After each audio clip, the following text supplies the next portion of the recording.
So we're here with Ben. No, sorry, me. You're gonna be like, this is Benji Matthews. I crave it again. Love that. Really, well, hello there. My name's Alice Vickery, and I'm here with Benji Matthews to talk about his fourth album that's going to come out very soon, Timeless. And so we've decided to call this what, Benji? Timeless Talks. Oh, absolutely. Right on brand. I love it. And also, lucky me, got to have a listen to all his songs beforehand, which is a real privileged position to be in. Thank you so much for sending them to me and asking me to do this. Oh no, honestly, I couldn't have thought of anyone better. So thank you for doing this with me. Thank you. You know, keeping it fabulous 24/7. Speaking of fabulous, we've got this album Timeless, which is so personal and touching, and it makes my heart warm. This album, it's really wonderful. So tell me, where did Timeless come from? What was the concept of Timeless? It might be a bit of a cliche, but for a long time I was making music, and it felt like I was making music for like other people. I was making music that like I thought people wanted to hear, and I was making like I thought this might do well, which is just right. hard to admit. It's hard to admit, but I think subconsciously I was trying to do that. And I had a bit of a rough patch with my mental health up here, you know what I mean? And I just thought, why am I doing this? And I just thought, I'm doing this for me. And I just wanted to make something that I would want to listen to. That I wanted to make. I love artists like now why's my head gone blank? All of them. I love all the artists, everyone. One of my favorite albums of all time is by Carly Rae Jepsen, and it's called Emotion, and it's all and it's just one of my favorite things. I think it's so cohesive, and I listened to the album at least weekly for about 6 years of my life now. It's been right. Oh wow. Yeah. And I wanted to make something that I would want to listen to, like myself. I mean, I wanted to make music like for me, and I'm grateful. I put out 4 songs so far from this project, and you other tease. And other people have liked it too, and I couldn't be more. I don't know, just this time around it just feels really great because they seem to like it, and so do I, and that's like. Well, that's it. You're putting yourself out there this time more than you have done before, which is a big step to take. And talking about sort of Carly Rae Jepsen, I see that you like her. That makes sense to me. Having listened, that makes sense to me. What other artists sort of do you take feelings and inspiration from? My all-time favorite is Mariah Carey. I think she taught me how to sing. Not saying that I can sing like that, but I think oh, Benji, don't put yourself down, mate. You've got the loveliest voice. I will be honestly, I will bow down to you though if you can do that whistle tone. Oh, never. No, not. Oh, I thought you were gonna give it a go then. Wait, if you just go like this, because the dogs can hear it. Only they can hear it. That's it. You did it. Sorted. Yeah, the way she layers vocals and stuff, and it's all very vocal led, and she makes her voice an instrument, and that's what I've tried to do with a lot of these songs, to be honest. And I've done that a lot in my other songs, but especially in this, like almost synthesized my own voice on a lot of these songs, just because I wanted to as an instrument and make it part of the melody. So it all comes across together as a cohesive product. It does, yeah. Yes. The album, as I said before, came to me as very sweet, sort of musically. It's very sort of almost Tik Tok-y. I hope that makes sense. That's all right. But it did give me that feeling. I mean, let's speak it into existence. There we go. Tik your thing, if you want to manifesto. No, it was I am just through and through a hopeless romantic, and I love the theme of like timeless love and like butterflies and all this pretty stuff, and I don't know, I guess whatever, but so I wanted to make the whole thing. I mean, I write enough of them. I wanted to make the whole thing a bit of a love story, really. I had to try my best to try and make the album sound as timeless it could as well.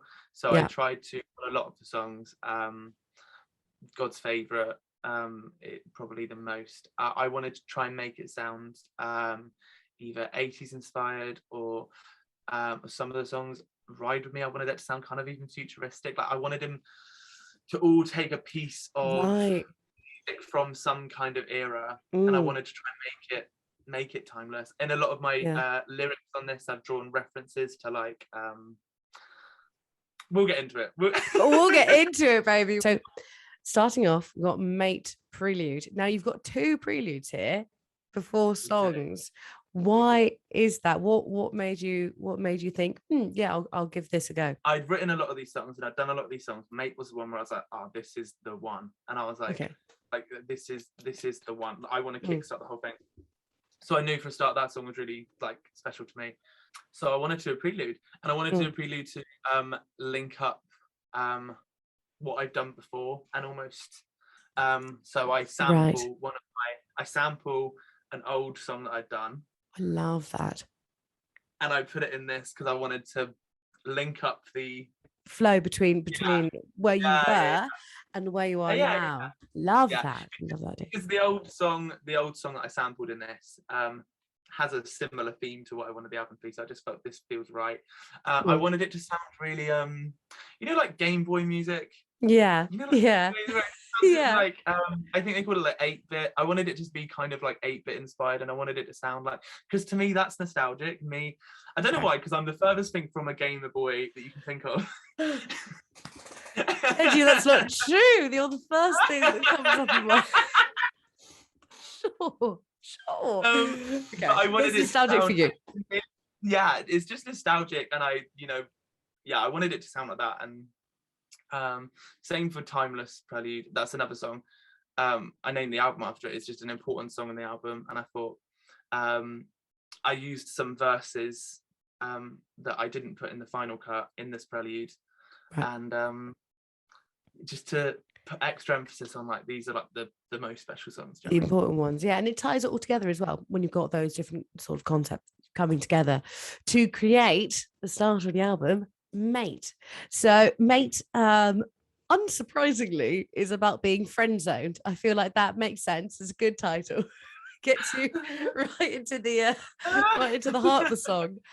Have you been friend zoned before, Benji? I'm assuming this comes from some sort of experience. Maybe once or twice. Yeah, again, I'm just a hopeless romantic, and it just happens, and it's a bit funny. It's just funny. This was after I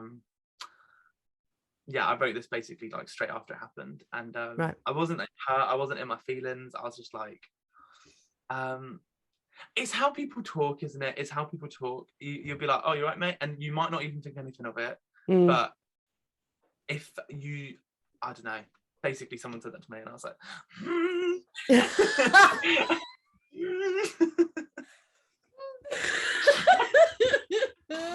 Did you do that back to them? Did they say that to you? Like, I was like, what do you mean by that? Yeah, what do you mean? Excuse me. Yeah, because it's often, the feelings aren't that deep, as you say, and it's not something you can get proper sort of hurt by, but it's something you can get a bit sort of cross over. Yeah, and you're just like, did you mean that? Did you mean that? I finished this song with my, I just want to say a friend. I'm trying to keep things like professional, but she's been so good to me. She's helped me write like 4 of the songs that made it onto this album. Wow. And she's a songwriter from America, and I write with her quite a lot. And it's so funny, the time zone stuff. It's like 3 o'clock in the morning. Yeah. And I'm waking everyone up. But do I care? Do I care? No. And I finished. And I had the concept of the song, I had the beat and everything, and I sent it over to her, and we finished it together. So the whole song is just a nice memory for me. It's a really nice memory. It's usually those funny experiences that you aren't that hurt by. It's like a scratch, isn't it? They usually bring back the best memories because you go on and do something silly because of it. Honestly, it's brilliant. So no, I love Mate. Yeah. Yeah, it's a fun one to start off with. And then we get dizzy with it, don't we? We get spinning around in circles. This was another one, actually. This was another one I wrote with Diana, which is a friend that I mentioned a second ago. And it was me talking to her about this person. And I just said, God, yeah, they just make me really gooey. They just make me dizzy. And then she was like, oh, you could write a song about that. And honestly, if I'm being honest, I think she regrets saying that, because the way I took that idea and I ran with it, and I didn't stop messaging about it for weeks. Like, I was like, oh, we could say this, we could do this, because it's a feeling that I just know all too well. It's a feeling that I just know all too well. I have, I go gooey, I go dizzy, I start doing like the oh god, and I can't help it. It's just when I like somebody, I go dizzy, I go fuzzy, I go. So that's what the song was all about, really. I was drawing from experience a few years ago, and again, nothing that deep, but it was just fun. Like it's like popping candy, the way it makes you feel. The way I levitate when I listen to this song, because it just feels so real. It feels like I'm doing it right now. Do you know what I mean? Yeah. So I love this song as well. I love this song. Okay. But I don't think Diana does, if I'm being honest. Why not? Did she get across with you? I think it does. But she like, stop now. Seriously, it was a joke, Ben. It was stop it. I don't want to talk about it anymore. Yeah. You're making me confused. Particularly, there's a lyric, and this is the kind of thing I mean. I reference Kylie Minogue. I reference how did we end up here singing karaoke, especially for you, because that's old Kylie song. Yeah, I'm spinning Kylie. And that's like my favorite reference I've ever done, and I love that Kylie Minogue. I'm partial to the Kylie Minogue. Oh, and, yes. I could just see it in her eyes. She was like, "What are you doing?"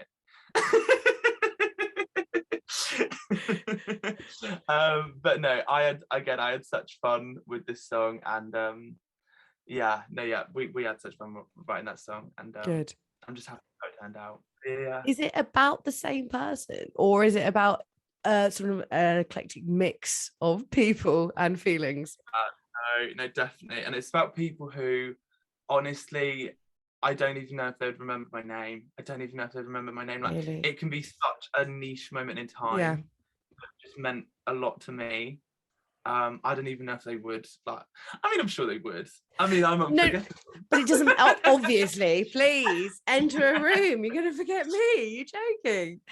Ludicrous. But obviously, they're important moments to you, and that's what matters here. And when you say sort of niche moments, I'm just thinking about your sort of writing process. How do you, obviously something triggers it, right? That you think, oh, this moment I want to write about, but does it just stay with you? Do you think about it often, or does it just sort of like suddenly that's a great idea, or does it sort of build, I suppose, these cute little moments? It's stuff that's pretty unforgettable moments for me. So I guess I do often relive them quite a lot. Right. Okay. And then I just, if I'm feeling it, I often write a lot of notes on my phone. So some of these ideas are like songs that like I came up with maybe years ago. Right. And I pencil them down, and maybe it's only like 2 lines, and then I'll revisit. Yeah. When like I've made a beat.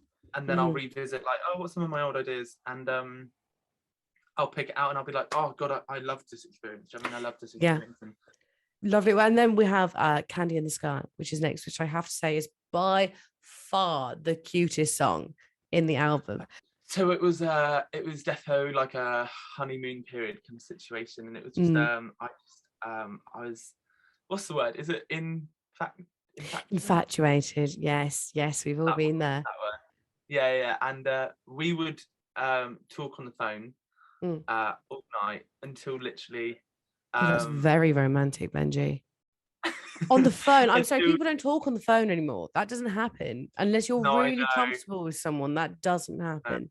Yeah, no, it was just the loveliest thing. It's the loveliest memory to like look back on. And it Mm. would be literally until like I had like my parents like getting up like Oh. the next morning, and then I'd be like, oh, we have to go. It was just such like just cute teenage dream kind of Yeah. vibe. I mean, and it must have been the time of year, but every time I hung up the phone, I would like look out the window Mm. or open my window Mm. or whatever, and it would just be that perfect time in the morning where it did just look like candy in the sky, and it was just all I can think is Teenage Dream, Katy Perry, and that makes sense Yeah. actually. She had that whole candy floss thing on the album Yeah. cover, and It yeah, makes sense. It makes sense. And it's how it hits you is a real sweet yeah, sort of memory. And when yeah. you were writing the song, how did the music get to where it did with it? Because it is incredibly sort of cute music as well. Thank you. Yeah, I wanted again it to sound, wanted it to kind of have 80s kind of sounds. I wanted Mm. references like it's exciting, Danny Zuko electrifying. I've like loved Grease and stuff, and that's Yeah. me like a timeless reference. Oh yeah. Sweet talker like Christina's Candyman. I love it. 2000s nostalgia. I Love love. this. Love I love this. So many Easter eggs, Benji. So many things yeah. hidden in And I love song. it. And I just love it. Just little things from Mm. different eras, and again just tying together. Oh, Your Old School, just like a cassette tape, is on this as well, and I love. It's just, it feels timeless. Yeah. And that's kind of the whole thing. I wanted it to be a timeless love story. Yeah. Ride with me. Ride with me. Yeah. Love Yeah. that. Your flirty moment. Benji, what Yeah, is I your would say flirty that. moment? No, but like before we get into the song, which is great, I do have to ask you what your favorite chat up line is, and if you've ever actually said it. Oh, stop! Of course. Come on. Stop! I don't. I would never use a chat up line. I'm. I mean, you don't need to. You obviously don't need to. That's not the point. But like, you have to have one. Because my one is. I'll give you a great example. It's was it, if you were a bogey, I'd pick you first. Because it's so No, disgusting. So not disgusting. this. Not this. I don't know. I don't know why. I watched every episode of Take Me Out ever. I was ill, and I binged. You know, people binge like Stranger Things. People binge like actually. I think it was like 8 seasons. Oh Take my Me Out. God. I know, really? I know. Every episode. I'm talking Bloody every hell. episode. So you've I heard was all the ill. chat lines then. So you shouldn't have an Yes, that's what excuse. I mean. I should be a professional, but I'm not. You don't I'm have not. one. You don't have one awful one for me, sure. I couldn't bring myself to say it if I was. No one wants to see you throw up on camera. No, thank you. And this song, I wrote this one with one of my best friends. Yeah. She's called Chloe Diana. She makes music as well, and she's great. And I wrote this with her, and this was this one and Day by Day. We wrote these ones together. And I can't explain to you the euphoria I felt that day when we were writing these songs. We wrote them both on the same day. Yeah. And it was just the funniest of funny times. Yeah. To be like with like your bestie. Yeah. And you're coming up with these lines that are a bit sexy. Sorry, it's too funny. Saucy. You're giving me such Miranda vibes right now, like very loud sex. You know, you're giving me from like honestly, just because I thought, and I wanted to include a few that were a little bit saucy, as you're saying, a little bit saucy, just because for a lot of people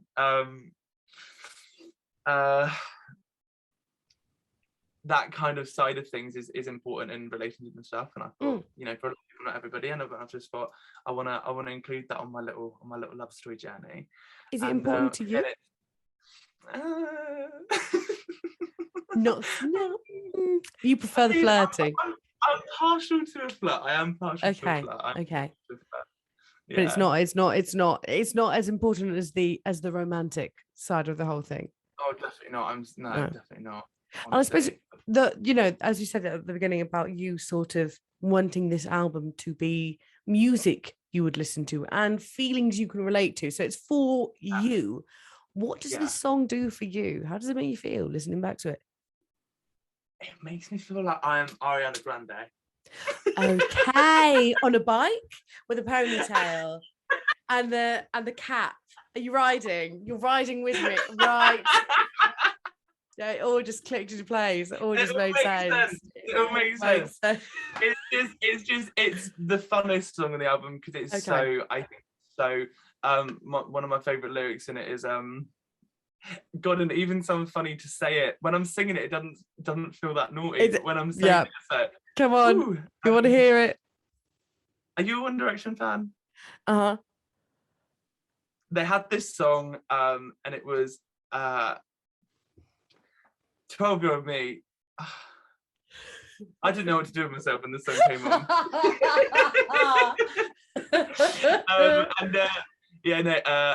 One of the lyrics in this is, I want you to pedal to the metal, baby, quick acceleration, rock me like the One Direction song goes. And I don't want to talk about it. I don't want to talk about it. But again, it's these, I love references like that. And it's so lighthearted and it's so funny to me. Writing it was so funny. Again, it's just a moment in time where I'm just like, that's hilarious. It was wonderful and a lovely memory to have. And obviously, it's not something you yourself are all that comfortable with. You're getting out of your comfort zone doing this as well, which is like big steps, big cred to you and what this album is all about. Thank you. With every song on this album, I try to do something. I try to do something new, and whether it be a lyrical thing I've never really tried before, or like a production thing I've never done before, or just I've tried to push myself out of comfort zones. And that's what me and my friend Chloe were trying to do with this. We were like, I've never done this because I always get so embarrassed. But I thought this is my good girl gone bad era. Yes. Next we had Dumb, which is referencing Miss Taylor Swift coming out in her flaming locks with her squad behind her. This is very much sort of I Knew You Were Trouble vibes. Love that about it, and it is my favorite song. I have to say, it just is my favorite song. It's such a bop. Like it is a real bop. I really, really love it. How did you come to that? So this one was one that I'd done alone. And I wrote it and I'd done it and I thought it was a joke I thought it was a joke at first. I'd done this beat and it was just a bass and a kick, and it was I was trying to do like that Billie Eilish Bad Guy kind of thing where it's just bass and a kick, and I thought I'll just do this. And I thought, again, push myself out of different comfort zones. I thought, oh, this is fun, but I thought this is never going to go anywhere. And I picked up my microphone, and it was the lyrics that you hear in the one I released is almost what I improv'd on my first take. Shut up. Yeah. I didn't edit much at all. Wow. I put on my headphones and I'd done this bass line and this kick. Yeah. And every second of every day, and I just freestyled it, especially the chorus. That was my god, they're always the best songs, aren't they? The ones that like just come to you in like 2 seconds you just like thought of in a dream. They are always the best songs. And they really are. And I didn't really change much, honestly. I didn't really change much. Even like the final vocal that I used, I jazzed it up and I put on like extra backing vocals. But a lot of it is actually just the first take where it was just in my room. I didn't even set up the mic. I was holding the mic because I was just like, this is a joke. But then I just ended up really liking it. Yeah, well, me too. What sort of mood were you in? What sort of mood were you in to come up with those lyrics then? Because that is a very specific response. You know, I was really, really dumb. I felt like the beat, the bass line and the kick, I felt it was kind of moody. And I instantly thought of like that whole like I Knew You Were Trouble kind of concept. And I just went with it. And I'm glad I did. I think sometimes it's really good to just like let go of expectations and let go of your comfort zone completely. Because I've done this, and I love this one. You can just tell you're having a lot of fun with it. Like you're literally just playing around, and that is what comes across. It is such a fun song. Yeah, thank you. It took my I always play my songs to my family first. It took my family a long time to let this one grow on them. They were like, I'm not they were like, I'm not sure about this one. I'm not sure about this one. And I was like, that's funny, guys, because I am. So yeah, and they love it now, and so do I, and I'm really proud of that one. Yeah, you should be. Speaking of being a little bit dumb, I have no idea about Day by Day.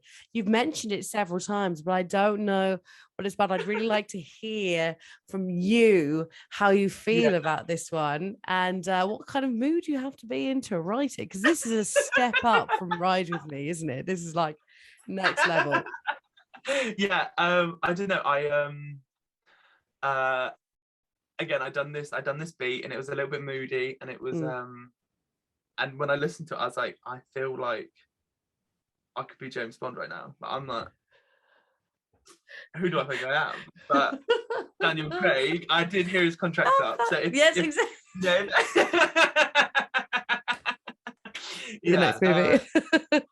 And I even actually referenced that in one of the lyrics. Something about 007. I can't remember the line now.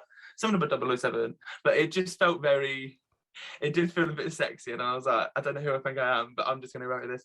And talking about going out of your comfort zone and stuff. I tried to sing a little bit more down here. Oh, did you? Oh, you tried to get that grit into it. I was like, putting on my sexy man voice, and I'm sorry. It's the impression that you just did compared to the honestly, after. My sexy man voice. No, honestly, but again, I thought I want to just, if I'm gonna do something like this, I didn't want to do it half-heartedly. No. And again, it was following on from the moodiness of Dumb and stuff, and I just thought it fits so good there. And it's probably the most out of my comfort zone thing I've ever done. Oh really? Okay. So was this after Flirty One then? Is this after Ride With Me that you wrote this? Yes and no. Yes and no. Oh, okay. So one was produced for longer, but this one sort of came in between. Yeah, and also I do this really annoying thing where I start about 10 things at the same time, and they are all unfinished. All at the same time, developing every song. So it might have been like I had the chorus for Ride With Me, not the I honestly can't remember, but they were all something. I'm so annoying. I get so annoying. But when you're in the mood and when you're creating, you just want everything's popping off at the same time. You just go with it, haven't you? So I mean, the feeling, and I come back to the mood that you were in when you were writing Day by Day. Is it a new feeling for you to get into? Not just in your music, but I mean you personally, because I mean, as you said about this, it's all about you came from a less good headspace to do this, and I feel like for a lot of people, myself included, to feel sexy, to feel good about yourself and enjoy the way you look and feel yourself, you have to be feeling yourself on the inside as well. It has to be a mutual thing. So is this new for you? 100%. Again, it's the whole thing about confidence and stuff. Okay, again, I gotta be careful not to sound like I think I'm actually Britney Spears or something. I think you might be. Hashtag free Britney. Actually, no, hashtag Britney free Benji, because she's wearing a mask. But I don't want to sound like I think I'm like, but I think it was also like I done X Factor, which was obviously really, really, really cool. Yes. But and it was a moment in time. I wasn't being fake or disingenuous or anything, but I was very much Yeah. and I was very, and I think I've always been, especially since then, I've always felt pressure that potentially I'm the only one putting the pressure on myself. Of course I am. Yeah. But it's pressure to keep up a and like keeping up a bubblegum pop thingy every second of every day. And yeah, again, this whole making music for me thing, I just thought that is me. That is one side of me. There's more to you. There's so much more. Yeah. Definitely. And I wanted to, and yeah, it's confidence. I was like, you know, I'm the grand age of 21. Like so old. So old. And I just thought there's no reason why I should be like ashamed of like feels. So. Darling, no, you're an adult. You're an adult. You are legally an adult. You're allowed to feel all these feelings, and using these songs to do that is a brilliant way of being able to express it. Did you, when you were on X Factor, you know, and you were being that person? Yeah. You not just your fans, not just the messages you received, the judges, I mean, your family, just the people in your life, did they put you into that box? Do you think everyone just assumed that you were that person? Yeah, definitely. And yeah, I'm not complaining whatsoever, because honestly, the way that thing changed my life, and the way, oh wow, just the incredible things that came from that. It's just, I would never take it back for anything in the world. So grateful. But no, 100%, I felt like I was definitely pigeonholed, and I'm just more than just that. I'm more than just that person. And speaking of being adventurous and trying something new, When You're Here With Me is your sad song, your saddest song on this album. Tell me, how did that? I mean, there's so many things I want to know about it. Not just how did it feel writing it, but also where did it come from, and what made you think? Because deciding to be sexy is still fun. It's scary, but it's still sort of like, going to get into this. Like, it's a confident, brave kind of thing. Being sad and being vulnerable is the other side of brave. It is as hard in a completely different way. So how did you get into it? I got into it by a lot of crying. Benji. Oh, Benji. Oh, yeah, but we all do. Who doesn't? But I'm so glad that I'd done this song, because it, you know, like when you've got an itching feeling about something, and then like you just can't you can't explain what it is, but you just feel a bit sad. Like when I wrote this song, I was like, oh, that's the feeling. That's the feeling that like I felt for a long time as well. Like I felt for a long time. And it's completely like self-reflection, I guess. But it was so great to like be able to put them feelings like into words. And it's another one where it just flowed. So I done the chorus,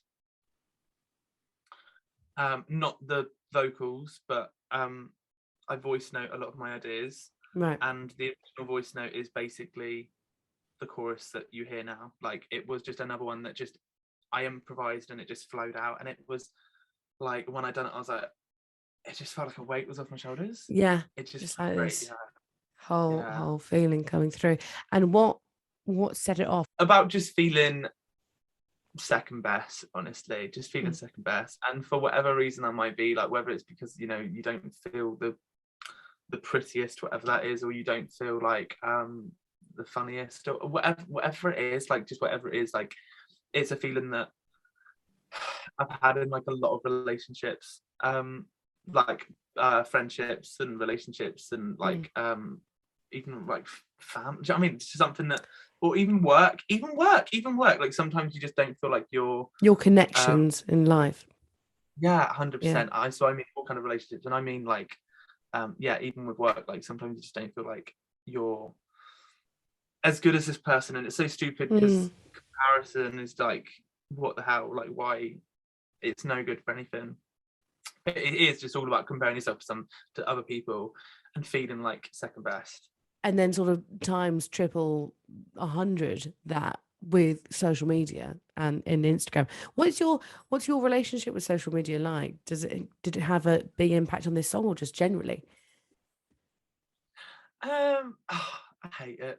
You hate it, do you really? Oh, I'm gonna be real. Yeah, yeah, I hate it. I mean, I love it. I love it. I love it. I love it. And when I do a good Q&A, I yeah. love talking to people. I love it. I think it's great. Mm, As a whole, yeah, I don't deal with it very well at all. I don't deal with it very well at all. Whether it be yeah. like I don't know. Yeah, I just don't deal with it very well too. And I mean, I'm sure I'm not like the only person there. Certainly not, no. But I suppose healthiness vibe, healthiness wise, it's healthier for you to, for reasons like this song, to sort of to not be on it all the time.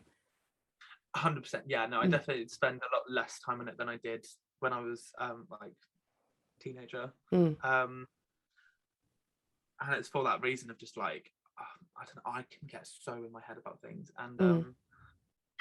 and that's what I was doing, and yeah, that's what this song is all about. Really, that's what this song is all about. Yeah. I love. Um, I would say it's a guilty pleasure, but it's not. I'm very proud of this. One of my favorite songs is like ever, and I'm talking ever, Ever. is One for Sorrow by Steps.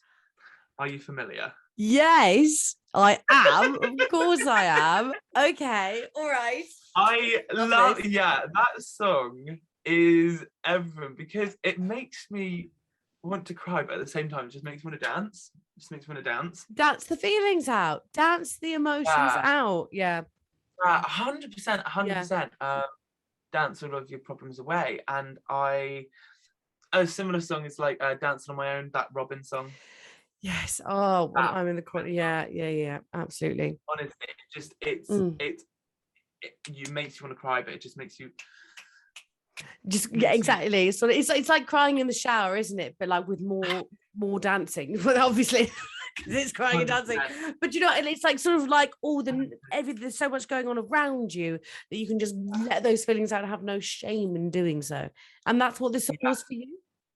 that's what this song was for me. Mm, I didn't want it to stand out on the album as being like, I didn't want it to stand out as being the obvious sad song and like it'd be mm, like a piano ballad right at the end or something. So yeah. I wanted to put in a beat. I wanted to synthesize my vocals. Mm. I wanted to make it like every other song on the album, because like every other song on the album, it's a part of me, and it's it's the same. I wanted it to black. Does that make sense? Yeah. You wanted it to fit in with the rest of the songs, yeah.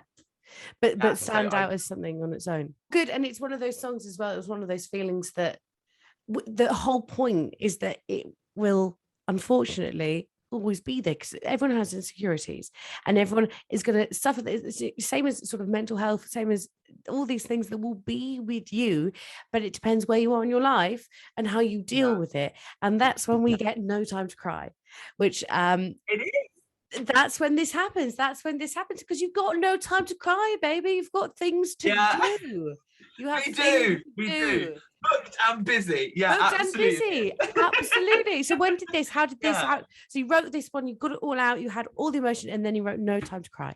Where? How did Yeah. that? What were you feeling? What invigorated you to get that song moving? Nostalgic, and also it was literally just that. Like I just had no time to cry, and I was Mm, like, oh, that's the song. And and I done these like synth string to open it, and it was just mm, synth. Can't talk, and it was just synth strings that opened up the song, yeah. and it was an act. So this happens to me quite a lot because I'm not actually very um my musical theory is just not there. I do not know what I'm actually doing, what buttons I'm pressing.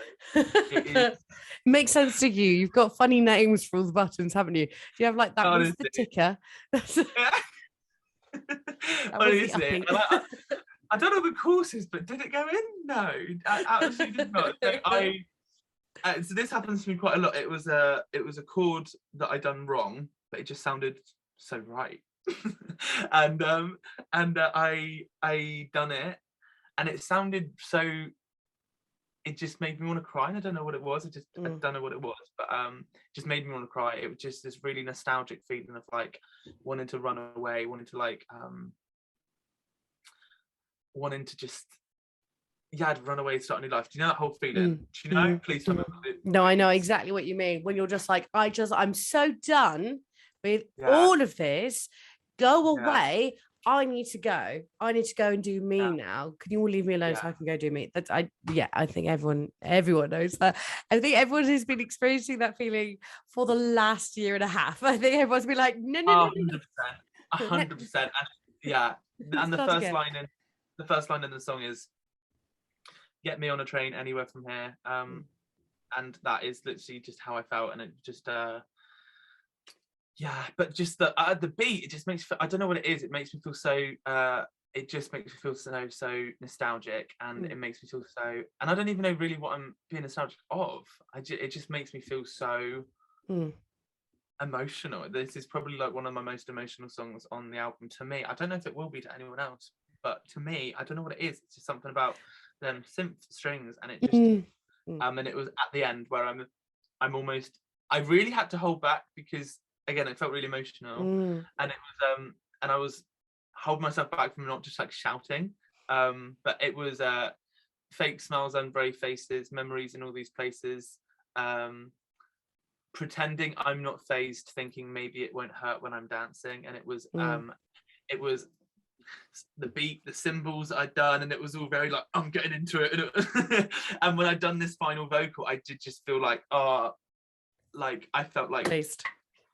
It felt amazing. It felt amazing, and I love listening to it because I feel that every single time. Oh, fabulous! Yeah. Is it your own workout tune? You run it, though. You're like, yes, oh yes, go me. One for the playlist for sure. One for the playlist. I love that. So, well, this is when, I mean, the next album on the album is when you start, I think, taking, not just a risk for yourself, because you've taken a risk, as you said, with every single song. You've done something new, but with this one, I think this is possibly the most obvious risky one, just in the name of the title, God's Fave. So because that's something that could very clearly sort of step on someone's toes if they fancy taking offense to it. So I wanted some sort of in a love story, I wanted some sort of like self-love song in there, because that's obviously important. And it's just a feeling that I just have this feeling sometimes where I just feel like I am just the luckiest boy in the world. And I don't mean that in a way of I don't mean that in like an arrogant way at all. It's just sometimes I can't believe how lucky I am. Like sometimes it will be like after a really good show, and I've met, what's really lovely about my job and what I do and stuff is you travel to these places and you will never see these people again. No. But and it's so nice to I can think of the people now that I've just never forgotten. You travel to these places and you meet these people, and it's they're amazing, and I will sometimes stay until the venue will kick me out, and I'm still talking to whoever I am, because like you meet people and you hear their stories and stuff, and I drive home afterwards and I'm just like, I am literally the luckiest person in the world to be able to meet all these people, to be able to do all these things, to be able to sing to all these people. I'm so lucky. And I saw it on somebody's hat. It said God's Favourite, and I was like, me. What? That's such the feeling that I'm trying to put. Sometimes I just feel like the luckiest boy in the world. Like sometimes, and I've been afraid of saying that, because again, sometimes people can take that as like arrogance, but I don't want to apologize. I don't want to apologize for feeling good and lucky. That's a good thing. They should be good things. And often the people who take things like that the wrong way are the ones who are the most insecure themselves. Yeah, definitely. And so it's on them if they're feeling that way, not on you. And so this is your sort of... because I don't mean it in a way of like, oh, I must be brilliant, and look at me, I'm God's favourite or something like that. It feels like sometimes even just like waking up or the small things, and you're just like, I'm so grateful. Yes. And I feel like God's favourite, and I don't mean that with any kind of offense to anybody. It just felt like I hit the nail on the head. It just felt like I hit the nail on the head. It felt right to you. I thought I don't want to apologize for it. We come to Timeless. Now you said a lot here about all the different things that sort of lead to what Timeless is in this album, but sort of taking it away, like, what does Timeless mean to you? What does it mean when you think about it? It's the only word I can think of as well. It's the only word, and that's why it was so important for me to call the album Timeless, because it was like, that is just incomparable. That feeling of this can never get old. That's just incomparable. And yeah, because the emotion is going to keep on hitting in whatever age. This is something you're going to want to listen to 100%, again and again. 100%. And I wanted it to musically and sonically and all things like that. I just wanted it to all be timeless. And when I'd done this song, late last year, I think it was, and it was funnily enough, it was another one that I just started singing in the shower. It's the good ones, I tell you, Benji. It's the good ones. It really is. I sung this in the shower, like I'd known the song, like it was like a throwback Hilary Duff song or something. That's the way I was singing it. And then I just got out of the shower. And I just recorded it. And so that easy peasy. I did. And I just loved it. And then I changed a lot of the lyrics. And again, it's another one that I finished with Diana. So yeah, we changed a lot of it. And but no, I couldn't be any more proud of it. I think it's really just I don't know if you know the Madonna song Crazy for You. Oh my goodness. And I wanted it to have that kind of vibe, and when I do listen to it, it does give me that vibe, and it gives you that again as another level to be proud of. With this song specifically, it was a song that you used to raise money for charity, wasn't it, as well? It was, yeah, it was. It was important for me to do something like that, because it was I think all of these songs, if I'm being honest, these songs, maybe, I think they were all inspired by like LGBTQ relationships, and I wanted to not just brush over that. So I wanted to. I found this charity called Mind Out, and they were great. They work with they provide vital mental health support services for the LGBT community. And I just thought I love what they do, and I didn't want to brush over the fact that this album is a lot inspired by the community. So yeah, it just felt right, and I'm so happy with it. So we've been speaking about the album, and we've heard all these different things, but now we need to know the main fact. When is it out? When can we listen? It will be this Friday. By the time this is all gone up, don't panic. I've never done that before. I got too excited. When I upload this Timeless Talks, it will be on Friday. And amazing. Yeah, I'm so excited. Are you really excited? Are you prepared? I don't think you are prepared for the reaction. Oh, okay. No, sorry, he's got this. It's just been so long. Yeah. It's just been so long. It's been so long since I've read. My last album was 2018, and I just feel like you've been waiting for this one.